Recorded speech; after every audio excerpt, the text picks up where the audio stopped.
Bonjour et bienvenue dans Ça Papillonne, le podcast qui t'aide à faire évoluer tes habitudes au travail de manière efficace et engageante. Je suis Rosanne Lemarchand, formatrice en efficacité professionnelle et chaque semaine, j'explore des thématiques variées autour de la gestion du temps et de la formation. Je te partagerai des conseils pratiques pour une meilleure organisation au travail et des histoires inspirantes pour t'accompagner sur ton chemin de formation. Ce qui m'importe, c'est de t'aider à faire un pas de côté, d'observer tes comportements au travail, de prendre du recul et j'espère te faire avancer. Chaque épisode est une opportunité d'explorer de nouvelles idées et d'acquérir des compétences. Installe-toi confortablement et laisse-toi guider. C'est parti! Salut, je suis ravie de te retrouver cette semaine pour un nouvel épisode. Et le sujet que je vais traiter aujourd'hui, je n'avais pas prévu de le faire jusqu'à il y a quelques jours. Et en fait, il m'a paru important d'en parler parce que bizarrement, j'entendais une phrase régulièrement ces derniers temps qui revenait à mes oreilles et je me suis dit, ah, peut-être que il y a un truc à creuser sur cette phrase-là. Et le sujet que je voulais aborder au départ, il est assez conséquent, il me faut plus de recherches, donc c'est pour ça qu'il n'y a pas eu d'épisode la semaine dernière, j'en suis navrée. Mais en fait, j'ai pas pu creuser le sujet comme je voulais parce qu'il est assez important. Et du coup, je me suis dit, tant qu'à faire, puisqu'il n'est pas prêt celui-là, je vais aller sur un autre sujet qui me paraît tout aussi important, mais plus abordable pour moi. Alors ce sujet-là, comme indique le titre de l'épisode, c'est « On a toujours fait comme ça ». S'il y a bien une phrase qui m'érisse les poils, c'est bien celle-ci, cette phrase-là. Et bizarrement, comme je viens de vous dire, j'ai entendu cette phrase régulièrement ces derniers temps. Il doit y avoir un retour en force de cette phrase, je ne sais pas. Le problème, c'est qu'on l'entend beaucoup trop et trop souvent, à mon goût, et apparemment, c'est pas prêt de changer. Et vous savez quoi? C'est pas ceux en fait qui m'ont rapporté la phrase qu'ils pensaient. Ils ne faisaient que me raconter ce qui se passait dans leur travail et que ce sont les managers ou les directeurs qui sortaient cette phrase-là à propos d'une potentielle évolution. Alors, qu'est-ce que ça dit derrière? Ça souligne que les personnes rencontrent un des principaux obstacles au changement au sein des entreprises, des organisations.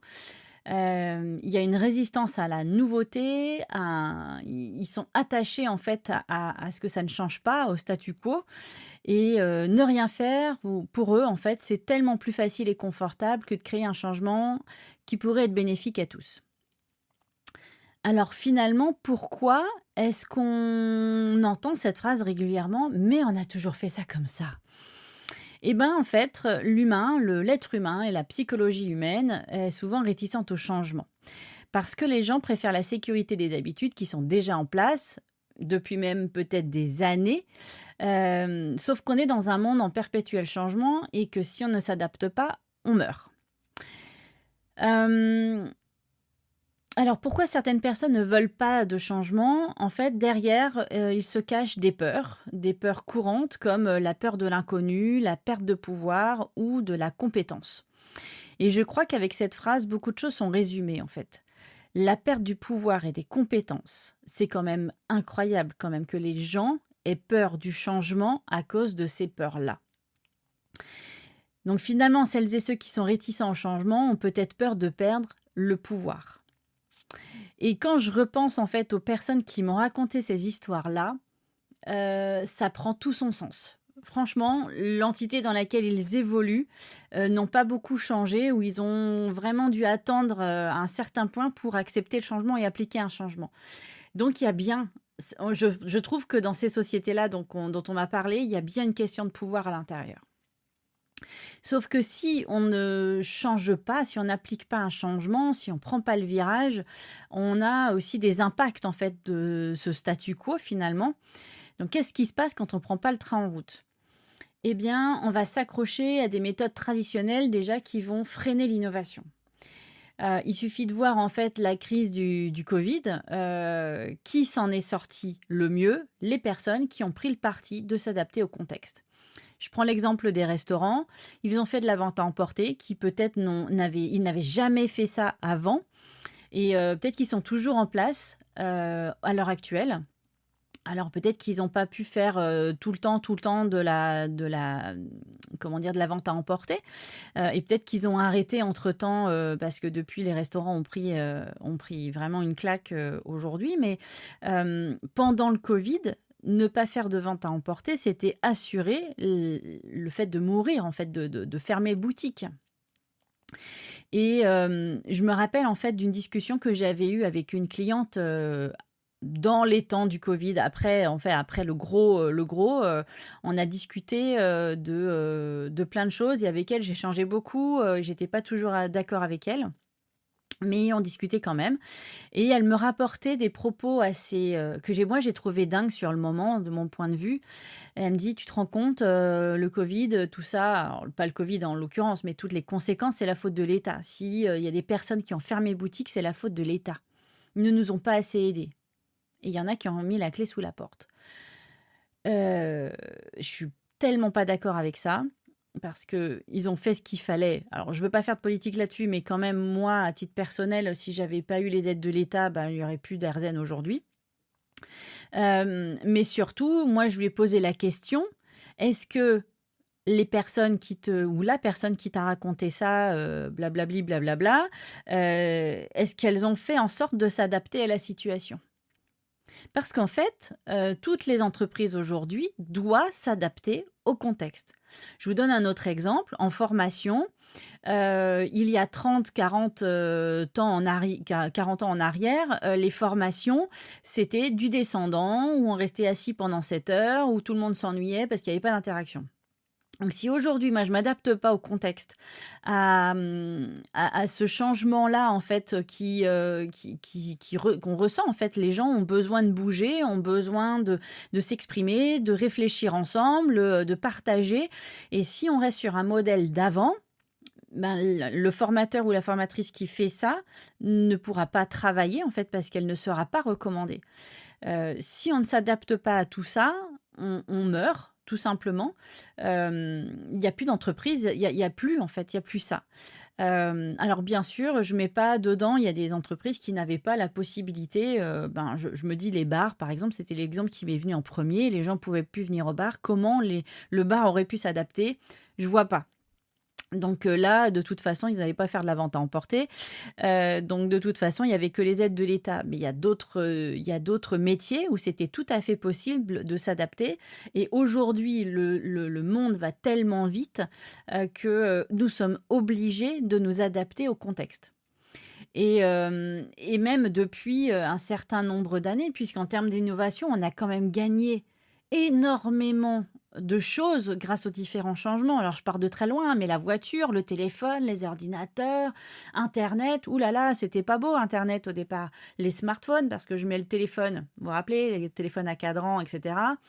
Et maintenant, il y a l'IA. Tout ça, ça bouscule les habitudes de beaucoup de personnes. Chaque évolution comme ça, chaque révolution industrielle ou comment dire, technologique, ça fait peur, c'est sûr. Mais en 70 ans, enfin, en fait, en 70 ans, les 70 dernières années, il y a eu tellement plus de changements, tout a été tellement plus vite que le reste, en fait, que depuis le début de l'humanité, en fait. Donc, on est obligé de nous adapter à tout ce contexte-là. Et demain, lors d'un recrutement, je reprends l'exemple de l'IA, si la seule différence entre deux CV, deux personnes, l'expérience est identique, les diplômes sont les mêmes, mais s'il y en a un des deux qui utilise l'IA et pas l'autre, moi je mets ma main à couper que ce CV qui aura mis en avant l'IA sera privilégié par rapport à l'autre. Il faut prendre le tournant, il faut prendre le train en marche, ça existe, on ne peut pas avoir des œillères et ne pas rentrer dedans. Bon, ça c'est encore un autre sujet, mais au final, les personnes qui disent on a toujours fait ça comme ça ou on n'a jamais fait ça comme ça, dans les deux sens, ben, faudrait surtout pas changer ce qui existe et il faut surtout pas faire comme avancer en fait. Alors pour le coup, moi j'ai ressorti 3 clés pour réussir un changement efficace et apporter en fait, à l'entreprise ou à votre quotidien quelque chose qui soit pérenne. La première chose, c'est la communication. Alors évidemment, quand on travaille tout seul, on va savoir, pourquoi on le fait. Mais quand on travaille seul, au final, si dès le départ, l'objectif n'est pas clair, si le bénéfice derrière n'est pas clair, et vraiment, conscient en fait, on ne va pas appliquer de changement et en entreprise, c'est encore pire puisque si on n'embarque pas tout le monde, on va pas y a le changement va faire flop, il y aura rien qui va se passer. Donc la communication est hyper importante quand on veut appliquer un changement, mais c'est pas au moment du changement qu'il faut communiquer, c'est en amont. Donc il faut expliquer pourquoi, les raisons du changement et évidemment les bénéfices pour chacun, toute l'entreprise. Je pense qu'en entreprise, on est tous, adultes et si on reste dans les faits, là je vous fais, la petite référence au triangle de Karpman. Si on reste dans les faits, on devrait quand même comprendre pourquoi un changement est important. Il faut quand même être, buté pour pas comprendre que si un changement est nécessaire, c'est que peut-être il y a des conséquences de la survie de l'entreprise. Donc un virage à prendre, ou tout changement est peut-être vital.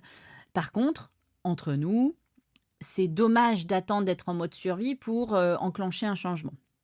Il faut le faire avant et quand même, voilà, en tant qu'adulte, on est capable et on est en capacité de comprendre des choses, quoi. Ça nous invite, du coup, tout ça, au point 2, deuxième clé.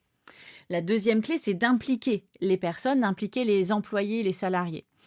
Puisque le changement aura un impact sur le personnel, donc dans leur quotidien, en fait, il faut absolument impliquer les gens pour qu'ils fassent aussi un retour terrain. Et justement, le week-end dernier, j'ai une amie qui me dit, mais vraiment, parce qu'elle m'expliquait justement le contexte de on a toujours fait ça comme ça ou on n'a jamais fait ça comme ça. Et en fait, ils veulent mettre en place un nouveau système informatique. La vérité, c'est que, justement, la vérité vient du terrain.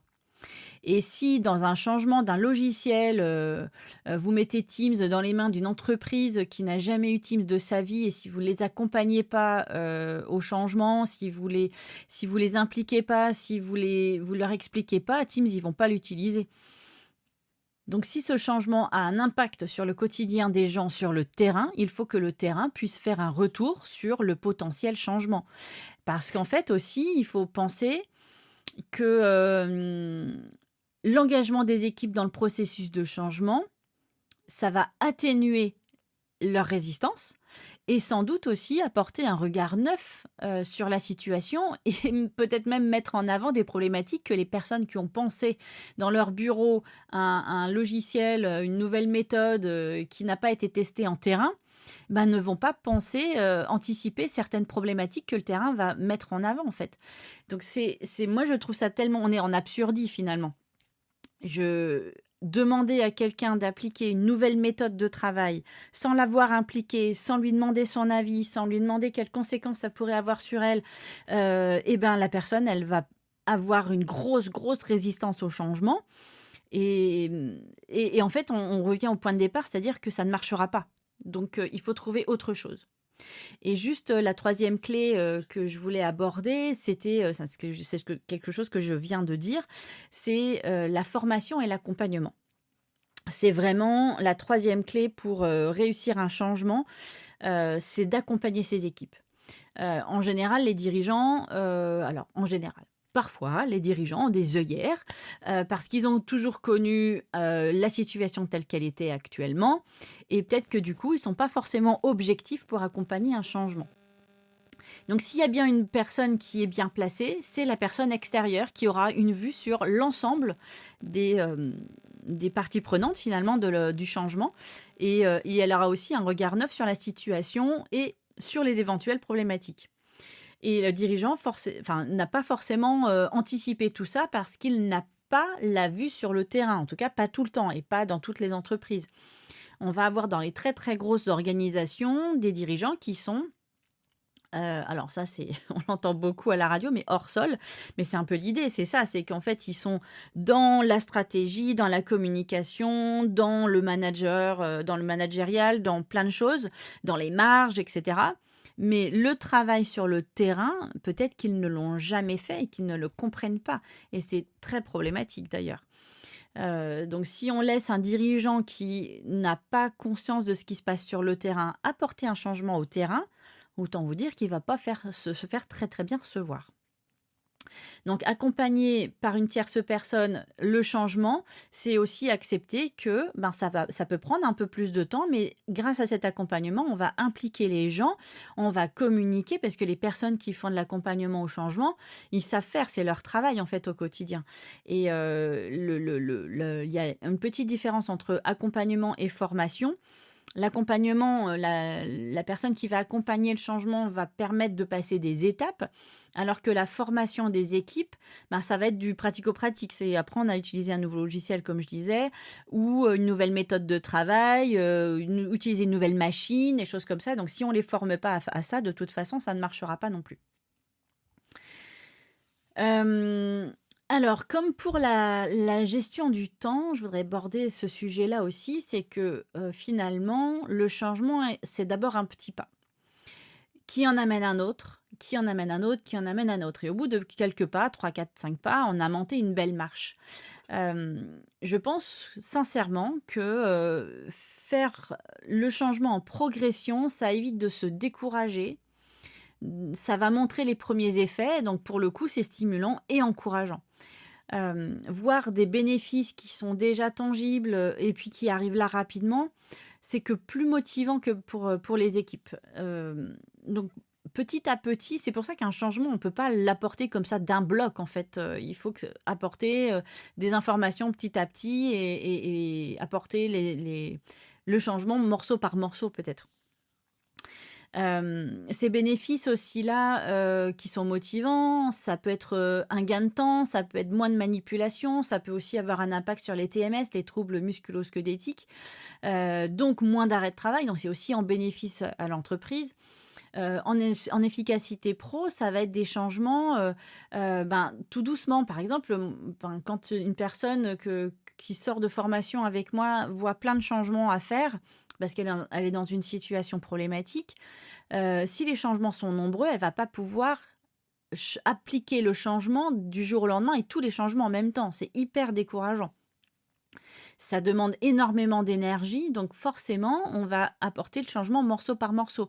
Donc déjà, on va en commencer par un petit, puis un autre petit, puis un autre petit, et à chaque fois, en fait, on a le bénéfice de ce changement-là, et ça, comme ça demande de l'énergie d'apporter un gros changement, ça demande moins d'énergie d'apporter un petit changement, et ça permet de persévérer. Donc, de mon point de vue, un changement, c'est pas d'un bloc. C'est pas, c'est comme ça que ça va se passer à partir de demain, et puis point barre, pas de discussion. Voilà, vous êtes sûr que on est dans une situation hyper problématique. Et du coup, ça m'amène à dire aussi qu'il y a un facteur hyper important là-dedans quand même, c'est l'influence de la culture de l'entreprise. Est-ce qu'elle est de base ouverte au changement et donc à l'innovation ou pas? Si les dirigeants ne montrent pas l'exemple, il y a rien qui ne bougera. Si les gens ne voient comment ça se passe au bout d'un moment et comprennent le système, ils vont pas se fatiguer à se battre dans le vide pour rien. Ils vont pas apporter des choses. Ils vont arrêter de proposer des avancements. Donc, quand les personnes sont dans cette situation-là de proposer quelque chose qui n'est pas accepté, reproposer quelque chose qui n'est pas accepté, il y a un moment donné, les gens vont se fatiguer. Ça impliquera forcément des départs, il y aura un turnover et justement l'indicateur turnover peut montrer cette mentalité de paralysie en fait face au changement qui est assez importante. Et une entreprise qui n'est pas dans l'adaptation, dans l'évolution, elle n'est pas attractive. Ou en tout cas, si c'est su, si c'est dit, ça ne sera pas attractif. Mais par contre, si les gens s'en vont, il faut se poser la question de pourquoi il y a autant de turnover dans l'entreprise. Il faut se poser vraiment la question du pourquoi. Ça ne vient pas forcément des personnes en elles-mêmes qui s'en vont. Et ça, c'est quelque chose que je vois régulièrement. Les grosses entreprises avec un turnover ne se posent pas la question du pourquoi. Ce qui m'amène du coup à dire aussi, à la suite de ce facteur-là de culture de l'entreprise, forcément, les managers, les dirigeants ont un rôle à jouer, celui de leader, pour embarquer et incarner un changement. Ils doivent servir d'exemple pour les autres. C'est hyper important. Un bon manager n'est pas celui qui donne des ordres, c'est quelqu'un qui embarque. Et une entreprise qui n'a pas, qui monte en fait en compétence des personnes qui sont de terrain, mais qui ne sont pas leaders, ne seront pas des bons managers. Ils doivent être vraiment, dans le changement et pas attendre sur le côté, en train de regarder les autres, en train d'appliquer un changement. Ils doivent vraiment l'incarner. C'est hyper, hyper important en entreprise. Qu'on soit salarié ou indépendant, l'indépendant doit pouvoir aussi avoir des rôles modèles qui incarnent en fait des changements. Donc, il doit le vivre de l'intérieur et c'est hyper, hyper important. J'ai l'impression de dire ça depuis tout à l'heure. Mon Dieu, excusez-moi. Je me répète. Euh, mais finalement, voilà, j'aimerais conclure sur l'idée que le changement, on est en plein dedans. On est dans un monde dynamique, donc c'est nécessaire de mettre le nez et le doigt dans le changement. C'est une nécessité de nous adapter dans un environnement qui est en constante évolution. Et puis, il y a un petit truc quand même que je voudrais mettre en avant dans la conclusion, c'est que le jour où on arrêtera de dire que l'échec est négatif, en fait, déjà, il y aura pas mal de choses qui vont changer. Le jour où, dans notre culture, les échecs seront perçus comme des opportunités d'apprentissage plutôt que des obstacles et que grâce aux échecs, on avance. Déjà, on fera un grand pas. Donc, parce qu'il y a aussi la peur de l'échec sûrement derrière, on va se planter, etc. Mais si on n'essaye pas, ben, on ne peut pas savoir. Donc, tant que cette culture existera, on continuera d'entendre cette phrase, mais on a toujours fait ça comme ça. Et alors, du coup, qu'est-ce que vous pouvez faire, vous qui m'écoutez, ben, la prochaine fois, en fait, que tu es tenté de dire, mais j'ai jamais fait ça comme ça. Je t'invite à réaliser la peur, quelle peur se cache derrière et qu'est-ce qui finalement arriverait si tu faisais le changement. C'est quoi la conséquence majeure, négative, si tu devais appliquer ce changement? Ouvre-toi plutôt aux différentes possibilités, aux options qui te sont données, car sans doute tu y trouveras un très grand avantage en fait à faire autrement. Donc voilà, c'était ma conclusion. Donc j'espère que cette petite réflexion sur cette phrase, on a toujours fait ça comme ça, maintenant tu la verras peut-être autrement. Je pense que je vais encore entendre cette phrase régulièrement, mais j'aurai encore plus d'arguments à donner dans ce cadre-là. Mais en général, les gens sont d'accord avec moi que c'est une ineptie en fait de dire ces choses-là. Si vous avez envie de papoter avec moi et partager vos moyens, vos options, en fait, votre organisation, je vous propose de me contacter parce que je cherche des personnes à interviewer, qu'elles soient indépendantes ou salariées, pour simplement partager vos pratiques, pour que les autres en fait voient que dans leur situation, en fait, il y a peut-être d'autres options qui sont possibles. Et on peut tous servir de modèle dans notre quotidien. Donc, qu'importe le poste que vous avez, qu'importe le statut que vous avez, contactez-moi si vous avez envie de papoter un petit peu sur votre organisation, sur votre gestion du temps, sur vos habitudes. Et moi, je serais ravie de pouvoir partager tout ça à tout le monde. N'hésitez pas à me contacter. Je vous souhaite une excellente fin de semaine, un très bon week-end. On se retrouve la semaine prochaine. Salut! Merci d'avoir écouté cet épisode. Si tu as aimé, je t'invite à t'abonner, à laisser un avis ou des étoiles et à partager avec tes amis. Je suis aussi à ton écoute. Alors propose-moi des sujets à aborder et je me ferai un plaisir de creuser le sujet. On se retrouve la semaine prochaine pour une nouvelle conversation passionnante. Salut!